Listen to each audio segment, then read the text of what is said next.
It is. Yeah. But it depends what you're optimizing for. Does your wife like it? She loves it. Your kids like it? They do. They do. How old are they? 7 and 4. 7 and 4. Have you read Die with Zero? I haven't read Die with Zero, and I should have. It's really good. I was going to mention it while you're thinking, but I now I'm looking and I think we might be out of it. That sounds like It's sort really of Sam good. Bankman-Fried kind of. No. Well, it's not. But it's not. It's more Epicurean than effective altruism. It's basically the idea that what are you saving it all for? Right. You know, like one of the Right. big ones is like give the money to your kids Right. like while they're young, not Right. like it's like why did you make your kids take out student loans? Right. And then you're going to give. It's like the average time that parents give money to their kids, like their kids are like 50 or 60, and they've already been through it, and they need it. They already have their money. Yeah, exactly. They're going to get more money. Yeah, exactly. Yeah, I and then you know he talks about. Right. Yeah, I think it also goes to the retirement thing where it's like you're earning more and more and more than you possibly need, and what you're going to want is time, and so. Yeah. Yeah, I thought it was really good, but apparently we're out of it. So You like Greg McEwen stuff too. I do. He's great. He's phenomenal. Do you know him? Yes. He's great. Yes, He's he a completely excellent person too. Oh wait, do we have some of yours on the shelf too? We're gonna sign these also. You know that book? You read that book? Yeah, I've heard this. I've heard of this Oprah lady. The other guy, not so much. I know people will be like, signed by the author. Awesome. Oh, wrong author. Was it a debate who gets to be up first and then whose name is? No, she's like, no. I think that's the ultimate flex is not needing to care.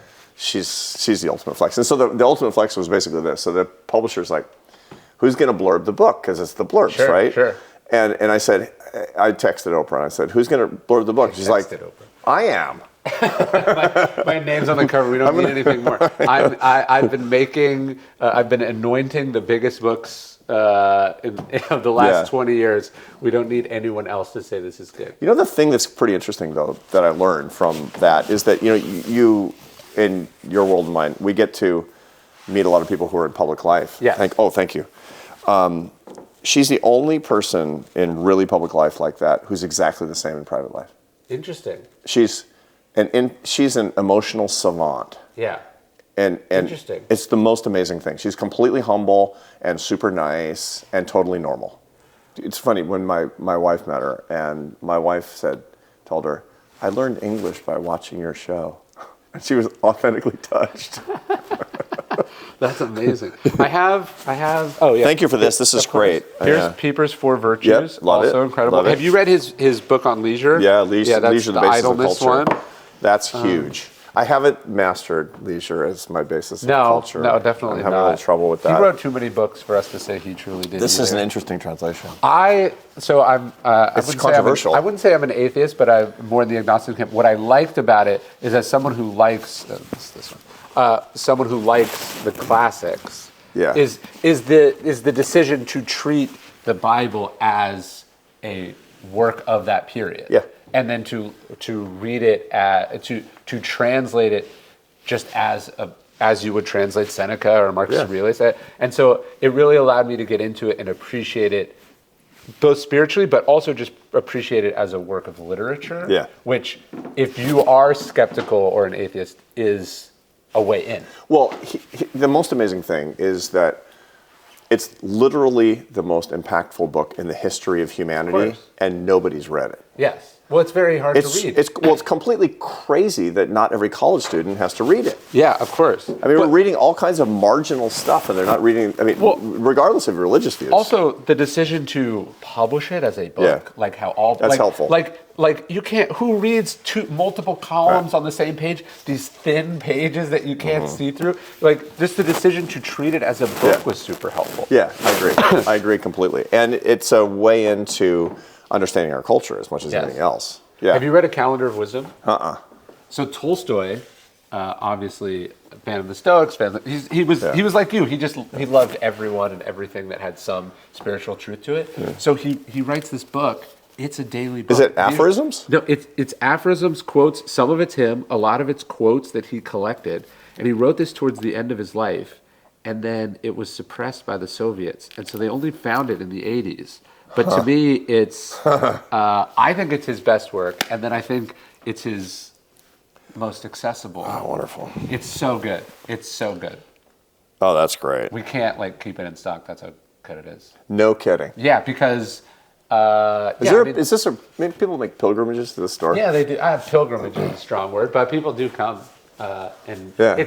it's not. Let's say it's not here to support the population of Bastrop. Do you know what I mean? Or the population of Bastrop is not what's supporting the bookstore. It's people. Yeah. We're on the way to Houston. We're on the way to College Station. You know, people coming to town. It's just. It's a famous place because this is where you hang your hat, and people who are fans of Yeah.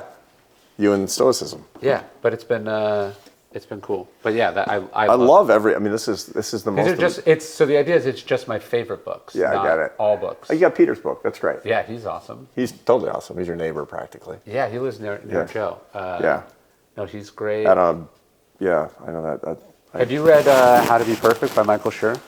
I know this book, and I've been Michael meaning to Schur, read it. he's the co-creator of Parks and Rec. He was a producer on The Office. Yeah. Then he just wrote a book of moral philosophy. And also hilarious, because he's hilarious. That one's good. And people read it too. Yeah, no, it did great. Yeah. Yeah. It's really good. Yeah. How many books do you have planned out right now? So I have one coming out in June. Then I have one I have to write, and then I sold 2 more. So I'm doing a book on Arete, and then I'm doing a biography of Stockdale. So that's my. You've got 4 books. Yeah. Well, one's done, planned but out? yeah, it's three to do. And how often are they coming out these days? Well, so the Justice book was supposed to come out in the fall of last year, and it was done in January of last year, and I decided to follow my own advice, and I pushed it a year. Yeah. And I just put it in a drawer, and I didn't touch it for 8 or 9 months, and I just focused on being a parent and running the bookstore and living my life, and so that was really great. So that kind of recharged me, but now, and then I just started the Wisdom book like 3 weeks ago. So I'm back, took a gap year, and now I'm back. How long is it going to take to write 65,000 words on wisdom? I should probably have it by the late summer, early fall. Not bad. Yeah. That's fast. Yeah, but I'm telling stories, so it's not like I'm inventing anything. Do you know what I mean? Like it's not a work of original philosophy. It's a collection of my favorite stories about that idea. So I'm sort of chipping away. But I'm now the hardest part is right when you start because you're still figuring it out. Right. And so I haven't totally cracked it yet, but that'll happen soon. Yeah, I know that feeling where you don't know what your book is about. Yeah. Yeah. So this is basically a book is like going through Elizabeth Kubler-Ross's stages of death and dying. Yeah. You're wrestling rage, denial. You know. And then it's bargaining. Fun. It's fun when you're on like the last third Yeah. because you have momentum and you know where you're going finally. Yeah. And you're excited to be done, and maybe you're even starting to think of what you want to do next. Yeah. So I live for getting there. Yeah, no, it's back in the day when I used to make records, which is you see so old I am because it was records, right? I realized that you got a record shop right here. We can go in there. That I would love to. So you do when you first make a record. Oh, okay. Well, I'll show you the shop. When you make records, when you first finish it, you're like, this is unlistenably bad. And then 2 years later, you hear it on the radio, and you're like, how come I can't play that well anymore? Ooh, that's actually. Do you like Bruce Springsteen? I don't, believe it or not, I never listen to Bruce Springsteen. Okay, then you got to read this book. This is, speaking of albums, as a musician, this is what, like, I've been raving about this book and telling everyone about it. So this is about the making of Nebraska. Oh, yeah. Which is his most interesting album. But he's basically the hottest, biggest musician in the world. Right. He's done these 2 rock albums. He's supposed to put out his 3rd huge rock album. And instead, in his bedroom, he records a bunch of acoustic solo songs without the E Street Band that are dark and weird on a 4-track recorder, and that's the album he puts out. It literally cannot even be mastered, and so it's kind of the most punk move in the history of music. And what would be that for you, Ryan? What would be the punk move? That's a good question. I don't know. Running for president as a Republican. No, what would be the? I mean, I think for the first one though was like for me, I was on a totally different career trajectory, and I could have been media edgelord or whatever. Yeah. And instead, I decided to write about an obscure school of ancient philosophy. So that was I think the first one for me. But you get at least 2 more punk moves in your career, because what are you? Are you not even 40, right? No. So anyways, this is the record store. Lippy, he had it down the street, and then he took over this space. We leased it to him, and then he's he's moving in the fall, and he wants me to buy the record, like the record business. Ooh, he has power slips. Are you going to do it? I guess I don't know anything about records. Do you? And you like metal, right? Yeah. I know, because I was wearing those T-shirts. So I figured that. Sweet. I didn't know. Why didn't he tell me he has this? But anyways, I don't even have a record player by stuff. But anyways, yeah, probably. I guess we could expand the bookstore and maybe do records. I just don't know. I'd have to learn how you buy records from people. I don't know. Like there's a whole thing. His expertise is knowing when you come in that he can buy this record from you for $6 and sell it for $100. This is a subculture. Yeah. Yeah, so I don't know anything about that. But you could also sell new records, I guess. I know more about that. There's new vinyl? Oh yeah, I guess, it's a huge part of it. Like Taylor Swift is the biggest vinyl record seller in history. Because people buy it, and it's like I said, it's just a collector's item. You just want to have it. It's just it's a physical totem. Well, it also sounds better. Well, I don't know about because your ears are analog. Well, no, I'm just saying I don't know. Maybe that's true. I'm not an audiophile, so I have no opinion on audio. But sweet. Huh. I had a lot of vinyl back in the day. Well, someone was pointing out that CDs and tapes are now as old as vinyl was when the resurgence of vinyl started. So, like, he sells CDs. People buy CDs now. Just for fun. I think it's just an experience of putting it on. Yeah. Well, his thing is, which I think he's totally right, and actually I think makes sense as a writer too. Yeah. He says, I don't sell vinyl records. I sell the experience of looking for records. Yeah.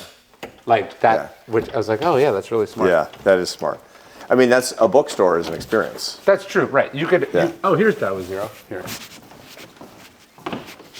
Thank you. I mean, you're giving me your inventory. This is what it's for. This is what it's for. I got to make sure and get my backpack from the other place too. Yeah. And I got to go to the bathroom before I leave too, because I drank like 72 ounces of coffee while we were doing our. And you could sign Oh yeah. as well. Oh yeah, totally. And then Totally. your Uber is around back. Oh, perfect. I love this store. This is great.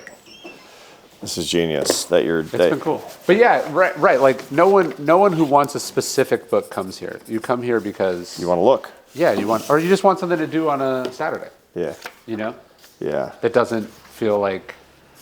How much of your time does this take, paying attention to this? Do you have a staff that's mostly... very, very little. It's more like I read a book and then I'm like, hey, we should carry this book.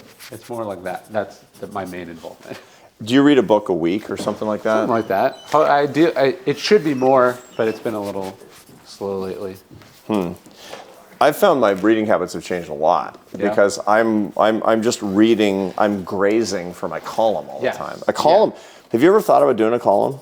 Well, I mean, I do 2 daily emails. Yeah. So that's a column. That's basically. That's column. a lot. That's a lot.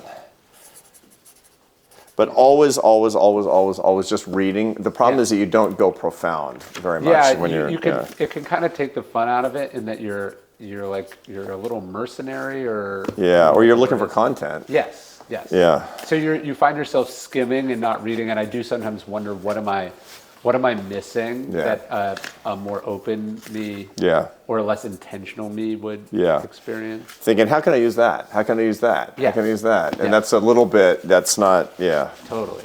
But are you a fast reader? Yes, I would say. Not like faster, not like, I don't speed read. I don't think that's real. You'll find that your kids probably read faster than you. My kids were better educated than me. I have one who actually has no books. What, like they don't like books? Yeah, he had this learning disability stuff. He's my Marine. He just got out of the Marine Corps as a sniper. So it seems he found his thing. Totally. Now he's an administrator. He's a manager at a big construction company in Northern Virginia, and just loving life. he's like you and me. College wasn't for him. Good. Yeah. The Marines are a different form of college. Yeah. He worked on a farm That's cool. in Idaho for a season and a half, and at 19 started blowing stuff up. Became a scout sniper. He's a good shot. I would hope so. Yeah. No, he's a really bad Marine sniper. It's like can't the hit worst anything. sniper. It's like can't hit the broadside of a barn. Somebody's got to be the worst sniper. The worst Marine sniper is probably very good. What is it? Every Marine's a rifleman? Yeah. Right? So Every they're Marine's a all Marine rifleman. snipers. Yeah, exactly right. That's good. I'm impressed that you know that. I spoke to like 8,000 Marines at 29 Palms. Oh, you did? You went to 29, yeah. It was pretty nuts. He spent tons of time at 29. It was they so- all know your work, by the way. Yeah, it's been pretty cool. It was fun. So I was like, what's worse, here or Iraq? Like this is Yeah. armpit of the world, basically. It's so bad there. Yeah. I mean, so high. I went to college in Riverside, so I feel like I can say it. But the general on base says, well, in Iraq, you get to kill the enemy. And I was like, oh, you're a Marine. Yeah, I know. So I know. And they sleep on the ground at 29, and Yeah. it's freezing at night and Yeah. burning up during the day. And it's like they'll be at 29. They'll be training. He says he's in a bush with 3 hours behind a scope, just sitting there, dead, silent, quiet, and a skunk just comes in and sprays him. That's good practice. It's bigger than Rhode Island, that base. Yeah, huge. It's enormous. It's huge. It's huge. I mean, Pendleton's big, but 29 is much bigger than Camp Pendleton. Yeah. It's it's a good experience for those guys, though. That's That for was sure. cool. It was really cool. completely changed my son. I bet. My son will never be the same. I mean, he grew up. I read a lot. It's sort of my job. You can't write without reading. For almost 15 years now, once a month, I send out an email with my favorite book recommendations for that month. Books that I've been reading, books that I've been going through, books that changed my life, that inspired me, that I think connect to what's happening in the world. And you can sign up right now at ryanholiday.net/reading list.